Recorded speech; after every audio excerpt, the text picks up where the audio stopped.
વેસ્તાન police સ્ટેશનમાં નોંધાયેલ mobile ચોરીના ગુનાઓ ભેદ ઉકેલી આરોપીને પકડી મુદ્દામાલ રિકવર કરતી સુરત શહેર વેસ્તાન પોલીસ કમિશનર સાહેબ શ્રી સુરત શહેર તથા સંયુક્ત પોલીસ કમિશનર સેક્ટર 2 સાહેબ શ્રી તથા નાયબ પોલીસ કમિશનર ઝોન 6 સાહેબ શ્રી તથા મદદનીશ પોલીસ કમિશનર આઈ ડિવિઝન સાહેબ શ્રી નાઓ તરફથી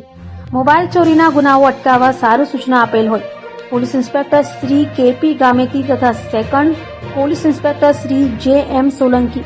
વેસ્તાન પોલીસ સ્ટેશન સુરત શહેરનાઓના માર્ગદર્શન હેઠળ તથા સર્વેલન્સ સ્ટાફના પોલીસ ઇન્સ્પેક્ટર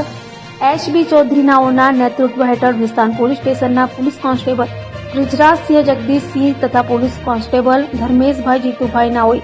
તેઓને મળેલ બાતમી હકીકત તથા ટેકનિકલ વર્કઆઉટ આધારે તેઓના અંગત અને વિશ્વાસુ બાતમીદાર મારફતે સંયુક્ત બાતમી હકીકત મળેલ કે કિસમ ચોરીનો મોબાઈલ લઈને એક ઇસામ ચંડાલ લાકડી પાસે ચોરીનો મોબાઈલ ફોન વેચવા માટે ઉભેલ છે જેણે શરીરે કાળા કલરનું હાફ બાયનું ટી શર્ટ તથા ગ્રે કલરનો ચડ્ડો પહેરેલ છે જે બાતમી હકીકત આધારે સદર બાતમીવાળી જગ્યાએ આવતા ત્યાં ઉપરોક્ત વર્ણનવાળો ઇસમ ઉભેલ હોય તેને કોર્ડન કરી પકડી પાડી તેનું નામ થામ પૂછતા તેમણે પોતાનું નામ અરબાઝ રફીક કુરેશી ઉંમર 24 રહે પ્લોટ નંબર 112 હયાતનગર સુમન શક્તિ આવાસની બાજુમાં ભીંડી બજાર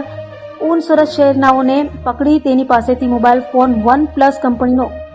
CE2 લાઇટ સ્કાય બ્લુ કલરનો જેની કિંમત ₹8,000 ગણી શકાય જે મળેલ મોબાઈલ ફોન રિકવર કરી નીચે મુજબના અનડિટેક્ટ મોબાઈલ ચોરીના ગુનાને ડિટેક્ટ કરી કાયદેસરની કાર્યવાહી કરેલ છે.